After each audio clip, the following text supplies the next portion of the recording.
Shalom, kiranya damai sejahtera senantiasa ada pada kita semuanya. Saat ini adalah ibadah keluarga, yaitu pada Minggu Paskah yang kelima, 10 Mei tahun 2020, dengan tema Beriman dan Bersaksi dengan Karya. Bapak dan Ibu serta saudara-saudara dimanapun berada, marilah kita bangkit berdiri. Kita akan mulai ibadah keluarga ini dengan menyanyikan Kidung Jemaat 454 bait yang pertama.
Saudara-saudara, hari ini kita memasuki saat yang indah dan teduh menghadap tahta Bapa kita.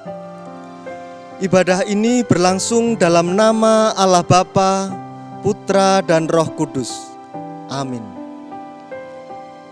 Kiranya kasih karunia Allah Bapa senantiasa ada pada kita sekalian. Jemaat semuanya dipersilahkan duduk kembali. Mari kita menyanyikan Kidung Jemaat 454 bait yang kedua.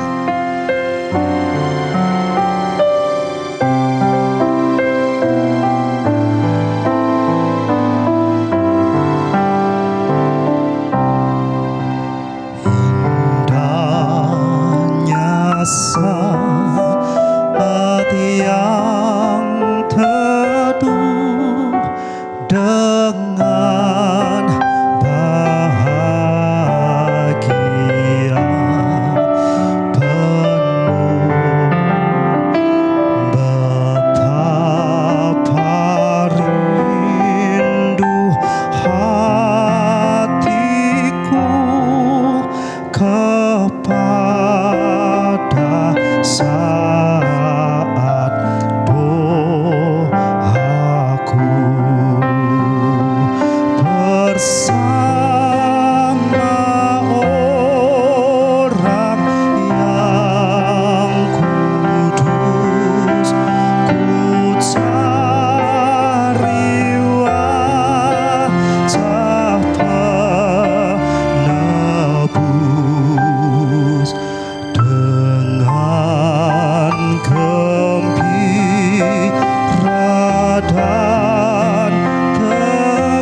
Pada saat ini kita akan kembali mengikuti ajaran kasih dari Tuhan Yesus Kristus yang akan kita baca dari 1 Korintus 13 ayat yang pertama sampai ketiga. Beginilah firman Tuhan. Sekalipun aku dapat berkata-kata dengan semua bahasa manusia dan bahasa malaikat, tetapi jika aku tidak mempunyai kasih, aku sama dengan gong yang berkumandang dan canang yang gemerincing. Sekalipun aku mempunyai karunia untuk bernubuat dan aku mengetahui segala rahasia dan memiliki seluruh pengetahuan, dan sekalipun aku memiliki iman yang sempurna untuk memindahkan gunung, tetapi jika aku tidak mempunyai kasih, aku sama sekali tidak berguna. Dan sekalipun aku membagi-bagikan segala sesuatu yang ada padaku, bahkan menyerahkan tubuhku untuk dibakar, tetapi jika aku tidak mempunyai kasih, sedikit pun tidak ada faedahnya bagiku. Jemaat yang dimanapun Anda berada, kita semuanya menyadari bahwa kita belum bisa menjalankan secara sempurna apa yang diajarkan Tuhan Yesus Kristus. Karena kita masih diliputi oleh dosa-dosa kita. Untuk itu, marilah kita mengakui dosa-dosa kita dengan doa pertobatan. Saya hantarkan. Bapa yang di surga, terpujilah nama-Mu ya Tuhan. Ampunkanlah dosa-dosa kami ya Tuhan, apabila sampai hari ini pun kami belum bisa sempurna apa yang Engkau kehendaki Tuhan. Untuk itu Bapa, bimbinglah kami senantiasa untuk tetap bisa ikut dan tetap bisa menjalankan apa yang Engkau kehendaki. Untuk itu kami berserah sepenuhnya kepada Engkau. Dalam nama Tuhan Yesus Kristus kami telah berdoa. Haleluya, amin. Bapak Ibu semuanya, untuk itu marilah kita mengakui dosa-dosa kita dengan melakukan pertobatan, dengan menyanyikan Kidung NKB 13 bait yang pertama dan ketiga.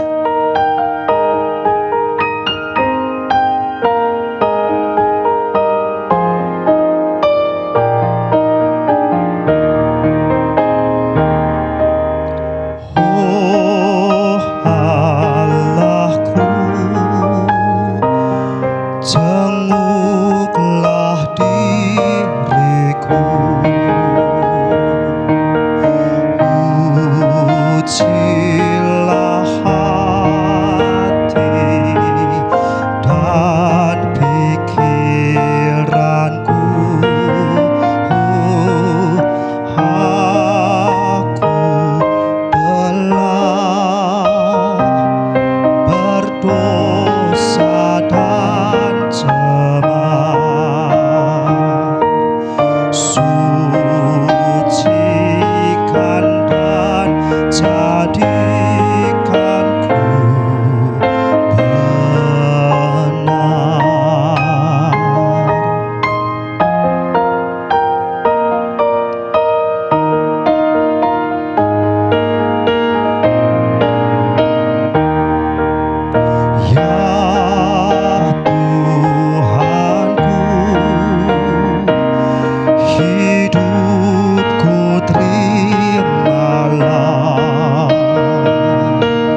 Bapak, Ibu, Saudara, dan anak-anak, dimanapun kita berada, Tuhan Allah mendengarkan setiap seruan pertobatan kita.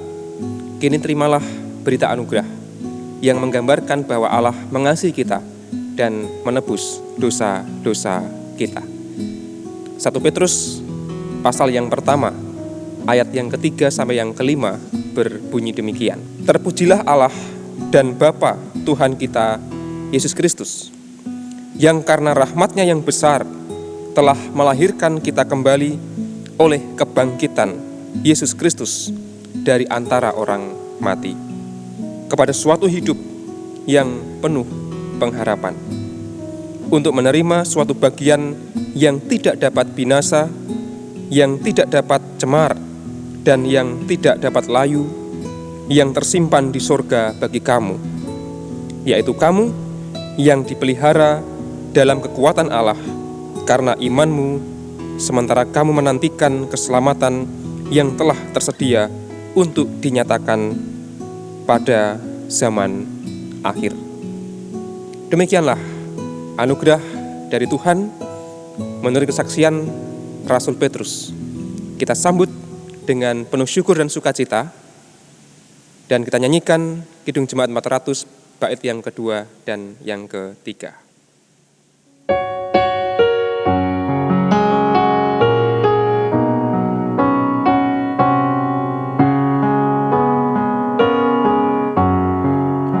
Ku tidak mau menetap di dalam bimbang dan gelap. Rinduanku, tujuanku, tempat yang tinggi dan teguh. Ya Tuhan, angkat diriku lebih dekat kepadamu di tempat tinggi dan teguh. Tuhan, mantapkan langkahku.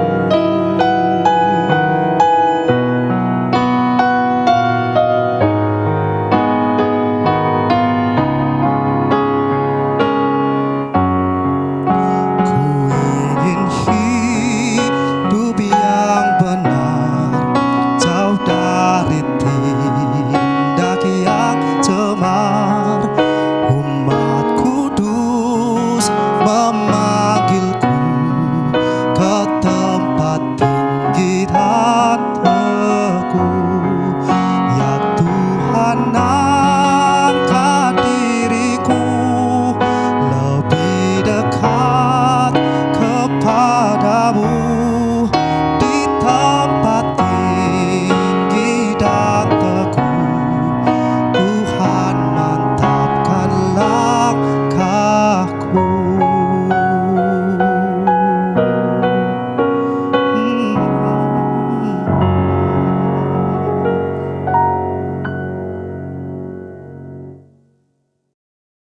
Bapak, Ibu, Saudara, dan anak-anak yang terkasih, marilah kita berdoa menyambut sabda Allah yang akan menyapa kita pada hari ini. Kita berdoa, saya hantarkan. Ya Allah, kami ingin senantiasa semakin dekat kepadamu, maka ajarlah kami untuk berjalan dalam jalan yang Engkau tunjukkan.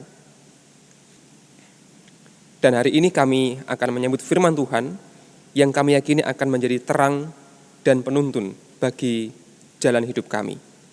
Mampukanlah kami Tuhan agar memahami, namun juga mewujudkan firman-Mu dalam kehidupan kami sehari-hari. Dalam Yesus kami berdoa. Amin. Saudara-saudara yang terkasih, bacaan firman Tuhan pada ibadah ini terambil dari Yohanes 14 ayat 1 sampai 14.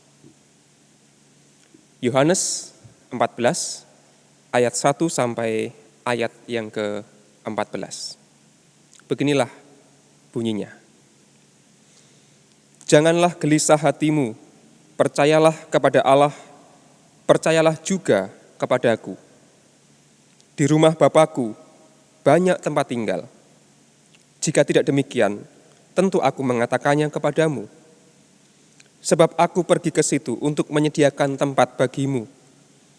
Dan apabila aku telah pergi ke situ dan telah menyediakan tempat bagimu, aku akan datang kembali dan membawa kamu ke tempatku, supaya di tempat di mana aku berada, kamu pun berada. Dan kemana aku pergi, kamu tahu jalan ke situ. Kata Thomas kepadanya, Tuhan, kami tidak tahu kemana engkau pergi. Jadi bagaimana kami tahu jalan ke situ? Kata Yesus kepadanya, Akulah jalan dan kebenaran dan hidup. Tidak ada seorang pun yang datang kepada Bapa kalau tidak melalui aku. Sekiranya kamu mengenal aku, pasti kamu juga mengenal Bapa-Ku. Sekarang ini kamu mengenal Dia dan kamu telah melihat Dia. Kata Filipus kepadanya, Tuhan, tunjukkanlah Bapa itu kepada kami. Itu sudah cukup bagi kami. Kata Yesus kepadanya, telah sekian lama aku bersama-sama kamu, Filipus, namun engkau tidak mengenal aku. Barang siapa telah melihat aku, ia telah melihat Bapa. Bagaimana engkau berkata, tunjukkanlah Bapa itu kepada kami? Tidak percayakah engkau bahwa aku di dalam Bapa dan Bapa di dalam aku? Apa yang aku katakan kepadamu, tidak aku katakan dari diriku sendiri, tetapi Bapa yang diam di dalam aku, dialah yang melakukan pekerjaannya. Percayalah kepadaku bahwa aku di dalam Bapa dan Bapa di dalam aku. Atau setidak-tidaknya percayalah karena pekerjaan-pekerjaan itu sendiri. Aku berkata kepadamu, sesungguhnya barang siapa percaya kepadaku, ia akan melakukan juga pekerjaan-pekerjaan yang aku lakukan. Bahkan pekerjaan-pekerjaan yang lebih besar daripada itu. Sebab aku pergi kepada Bapa, dan apa juga yang kamu minta dalam namaku, aku akan melakukannya, supaya Bapa dipermuliakan di dalam Anak. Jika kamu meminta sesuatu kepadaku dalam namaku, aku akan melakukannya. Saudara-saudara, demikianlah pembacaan firman Tuhan.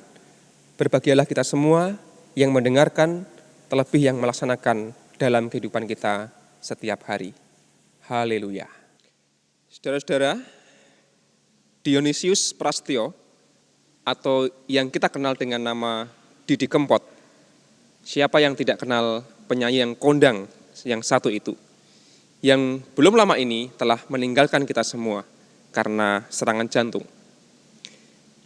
Didi Kempot dikenal karena karya-karya yang merakyat, yang dikenal oleh semua kalangan, anak-anak, remaja, pemuda, dewasa, sampai orang-orang tua, simbah-simbah pun pasti kenal dengan Didi Kempot dan juga lagu-lagunya. Dia dijuluki sebagai Godfather of the Broken Heart. Dan nyanyian-nyanyian yang begitu menarik telah dihasilkan oleh Didi Kempot dan berhasil memberkati banyak orang.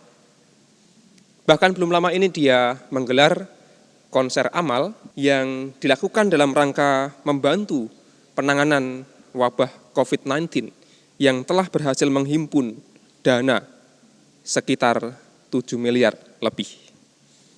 Nah, saudara-saudara, ketika Didi Kempot akhirnya wafat, kemudian orang mulai berpolemik, apa agamanya Didi Kempot? Ada yang mengatakan agama A, agama B, dan seterusnya dan seterusnya. Saudara-saudara, mengapa identitas agama menjadi begitu penting di Indonesia ini? Bukankah yang jauh lebih bermakna bagi seseorang adalah karya? Nah, hari ini saya ingin berbagi refleksi tentang sebuah tema, yaitu beriman dan bersaksi dengan karya. Kata kunci yang menarik kita gumulkan adalah tentang karya. Saudara-saudara yang dikasih oleh Tuhan, menurut saya beriman itu mengandung paling tidak ada 3 aspek yang harus ada di dalamnya. Yang pertama adalah aspek penampilan, yang kedua adalah aspek pengakuan, dan yang ketiga adalah aspek kelakuan atau perbuatan. Yang pertama, penampilan memang sangat penting. Dalam kita beriman, kita perlu adanya simbol-simbol. Ada salib, ada lilin, ada Alkitab, dan lain sebagainya. Ada gedung gereja yang dihias dengan begitu indah. Simbol-simbol agama, simbol-simbol keimanan, memang biasanya dikemas dengan begitu indah dan luar biasa. Karena dalam iman juga ada aspek keindahan, aspek penampilan, atau aspek estetika. Ya, meskipun hari-hari ini kita belum bisa beribadah di gereja, belum bisa melihat langsung keindahan gedung gereja atau ornamen-ornamen di dalamnya, kita baru beribadah secara virtual di rumah. Video ibadah pun juga dikemas dengan indah. Karena memang keindahan, penampakan, penampilan adalah aspek yang tidak kalah penting. Kita memakai simbol salib yang Kristen, atau gambar Gusti Yesus, atau simbol-simbol lain yang menggambarkan keimanan kita. Tetapi beriman tidak hanya cukup dengan aspek penampilan saja. Beriman juga harus ada aspek yang kedua, yaitu pengakuan. Siapa yang kita sembah, siapa yang kita imani, apa yang kita akui, yang kita pegang sebagai kepercayaan. Kalau kita sebagai orang Kristen hanya menekankan penampilan saja, menurut saya itu belum jangkep. Percuma orang tampil secara indah. Percuma orang tampil secara indah, mempergunakan simbol-simbol yang menarik, salibnya besar, gondal-gandul, dibawa kemana-mana, kalau dia tidak mengakui Tuhan Yesus dalam kehidupannya misalnya. Bisa saja orang penampilannya itu Kristen, tetapi pengakuan imannya itu belum tentu Kristen. Maka pengakuan menjadi penting. Kita beriman kepada Allah, kita beriman kepada Yesus, dan kita beriman kepada Roh Kudus. Maka aspek yang kedua ini menjadi penting. Pengakuan. Jelas siapa yang kita akui dan siapa yang kita imani. Namun dua aspek itu belumlah sempurna. Harus ada yang ketiga, selain penampilan, pengakuan, yaitu kelakuan atau perbuatan. Percuma saya memakai simbol-simbol penampilan yang Kristen, percuma saya mengaku Yesus Kristus Juru Selamat dalam hidupku, dan lain sebagainya. Kalimat-kalimat pengakuan yang indah, yang barangkali setiap kali kita beribadah, kita ucapkan, kita nyanyikan dalam lagu-lagu, kita ucapkan dalam doa-doa. Tapi kalau kelakuan saya tidak mencerminkan apa yang saya akui, kelakuan saya tidak mencerminkan simbol-simbol yang saya pakai, ya itu iman yang kosong, iman yang munafik saja menurut saya.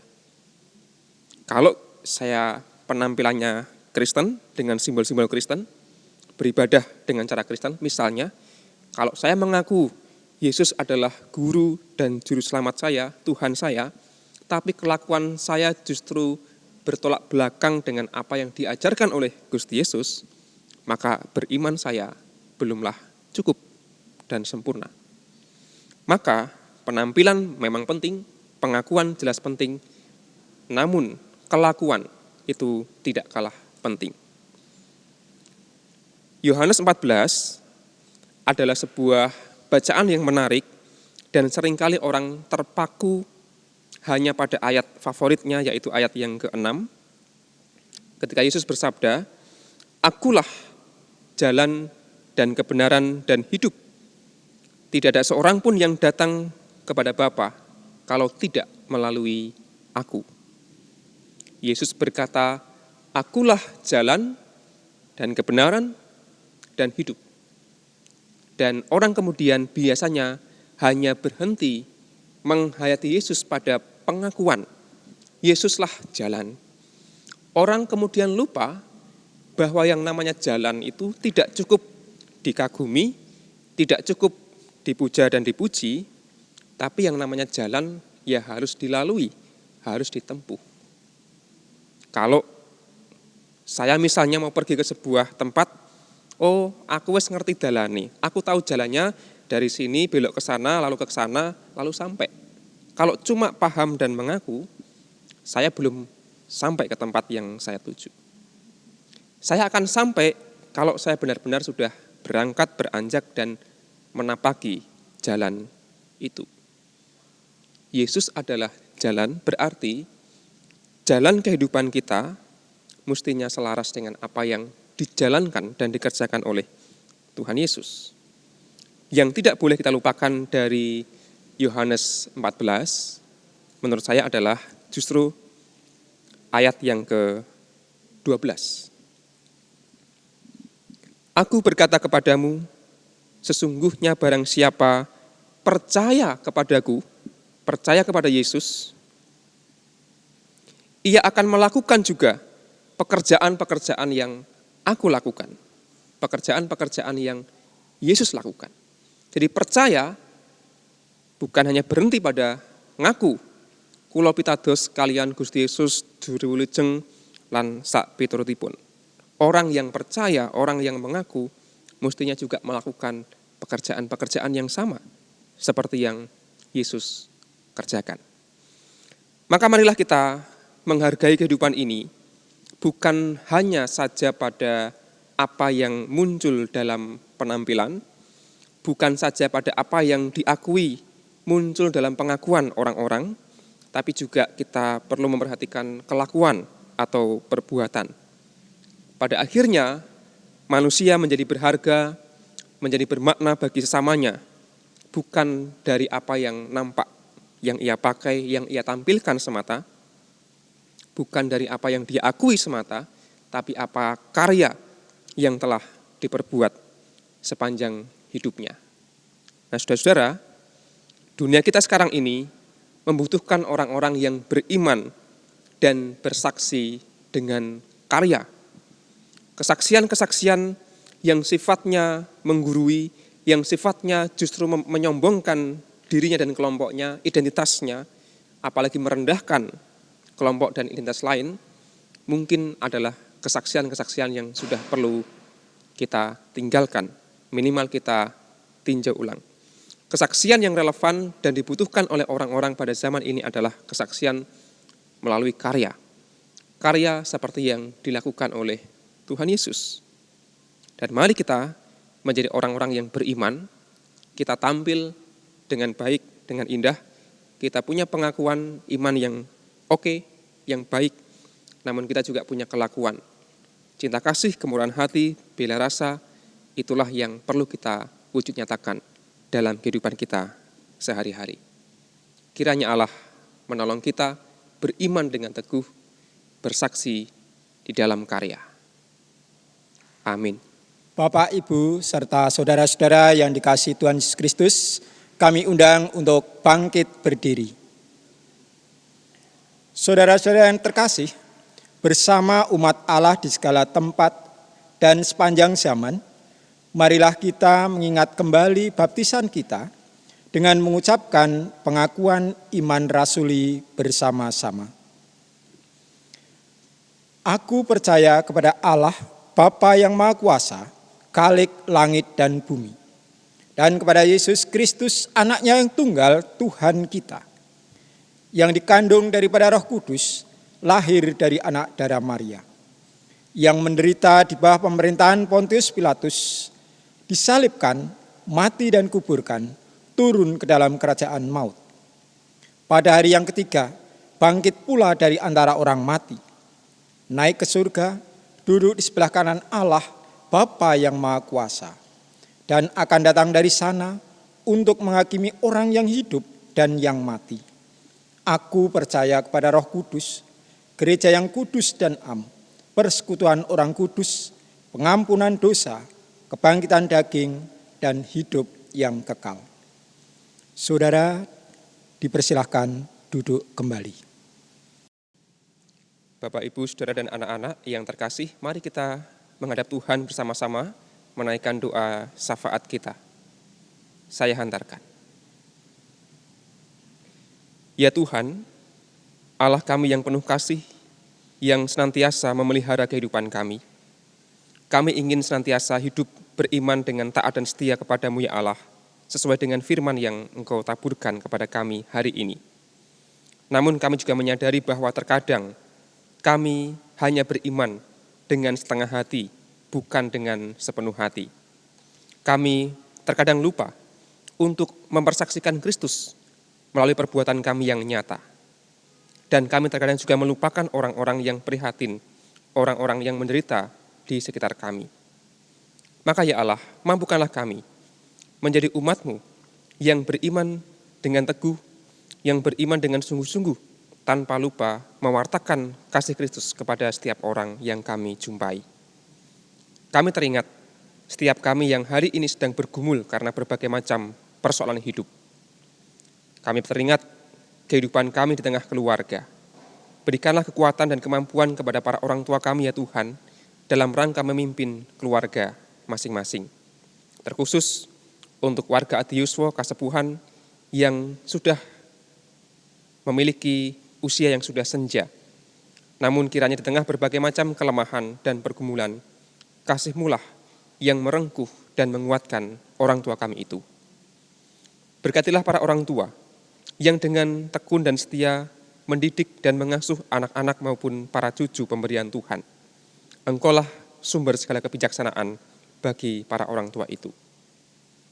Ya Allah, kami juga teringat anak kami, cucu kami, dalam berbagai macam keadaan dan pergumulan yang hari ini sedang mereka alami. Kami yakin dimanapun mereka berada, Allah senantiasa merawat dan memelihara mereka.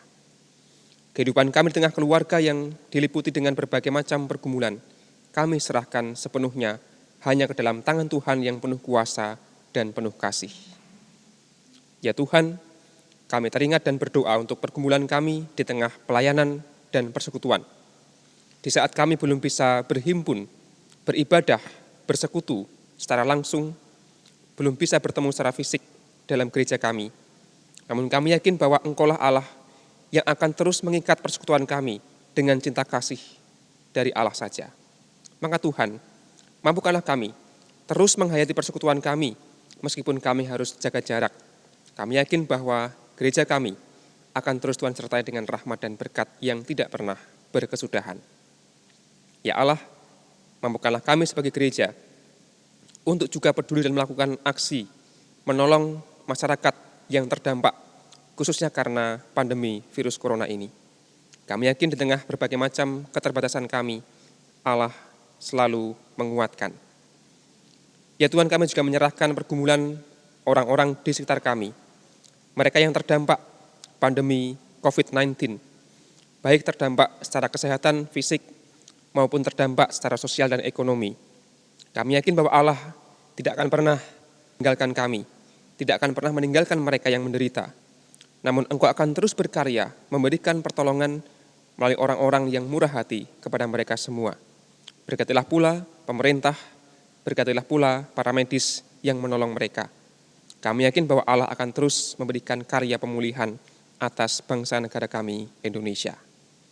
Ya Tuhan, akhirnya inilah doa-doa kami, ajalah kami Tuhan untuk sungguh-sungguh beriman teguh kepada Allah dan mempertanggungjawabkan iman kami melalui kesaksian lewat karya yang nyata.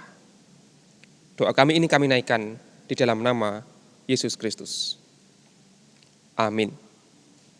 Bapak, Ibu, saudara-saudara yang dikasihi Tuhan Yesus Kristus, setelah kita mendengarkan firman Tuhan, marilah kita bersyukur melalui persembahan yang sudah kita siapkan bersama-sama.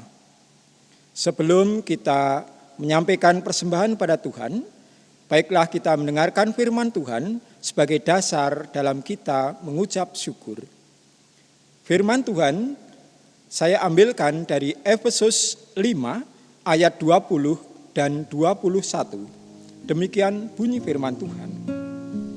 Ucaplah syukur senantiasa atas segala sesuatu dalam nama Tuhan Yesus Kristus kepada Allah dan Bapa kita, dan rendahkanlah dirimu seorang kepada yang lain di dalam takut akan Kristus.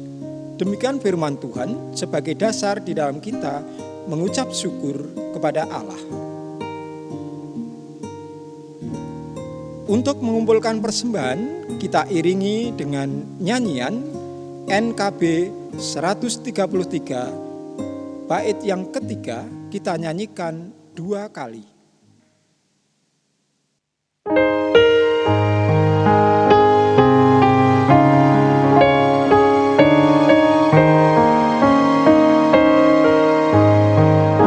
Syukur atas keluarga penuh kasih yang mesra.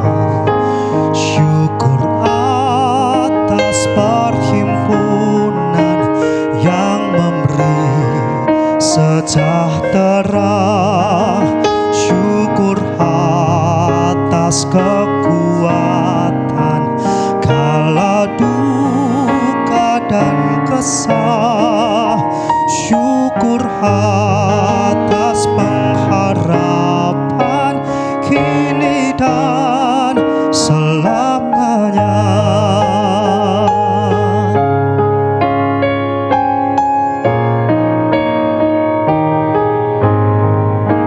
Syukur atas keluarga penuh kasih yang mesra. Syukur atas perhimpunan yang memberi sejahtera. Syukur atas kekuatan kala duka dan kesah. Syukur atas pengharapan kini dan selamanya.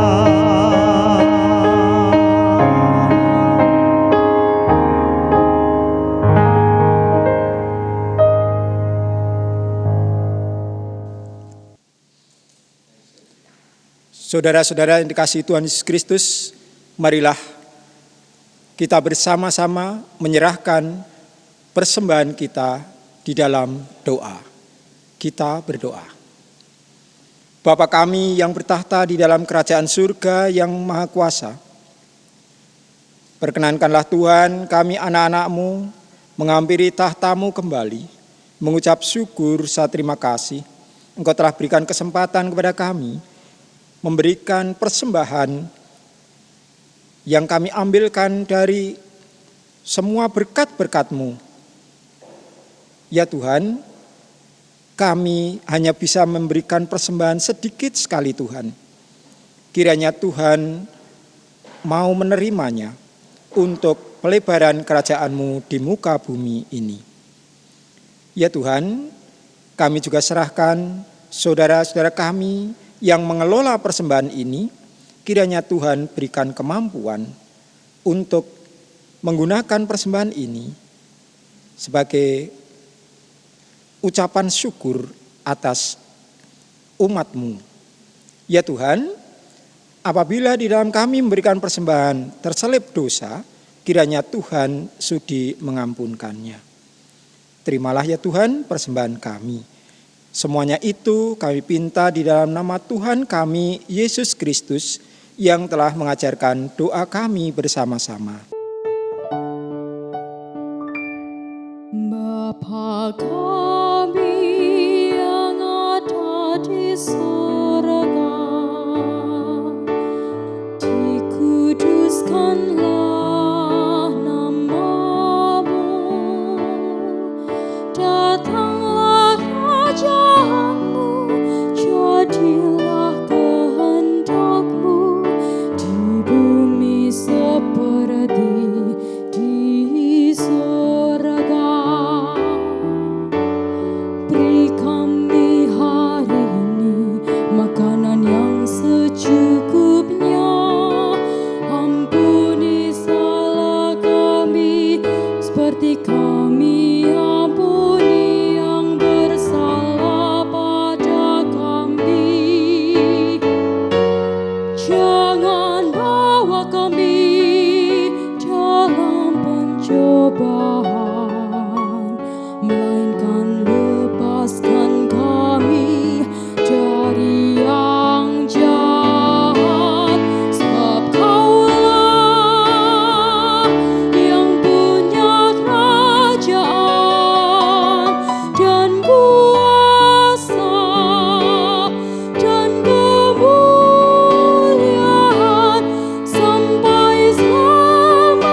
Bapak, Ibu, Saudara, dan anak-anak yang terkasih, kita diutus untuk kembali menjalankan kehidupan kita dengan penuh harapan. Meskipun ujung jalan kita masih tersembunyi, yakinlah bahwa kita dibimbing oleh tangan Tuhan. Kidung Jemaat 416 bait 1 dan 2 kita nyanyikan bersama-sama, Tersembunyi Ujung Jalan.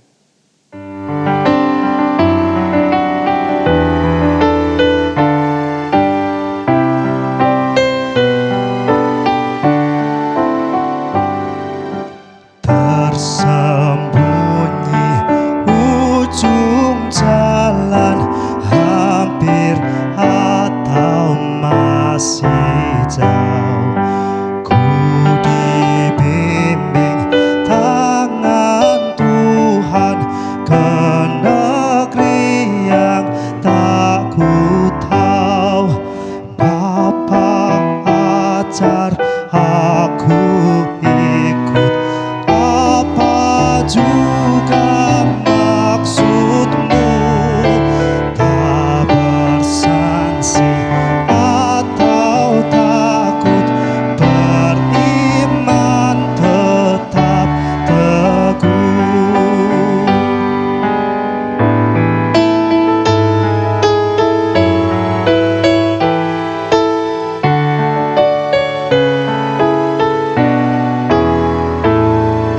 Meski langkahmu semua tersembunyi bagiku, hatiku menurut jua dan memuji kasih-Mu.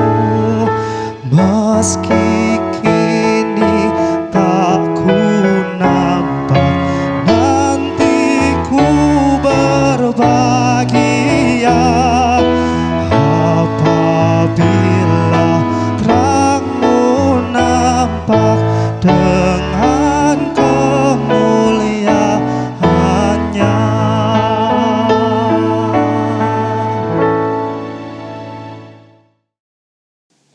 Bapak, Ibu, dan Saudara, serta anak-anak, mari kita melanjutkan kehidupan kita dengan penuh sukacita dan penuh harapan, diiringi oleh berkat dari Tuhan.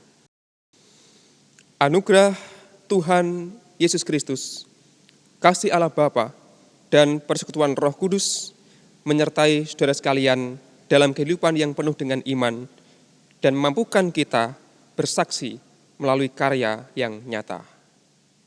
Amin.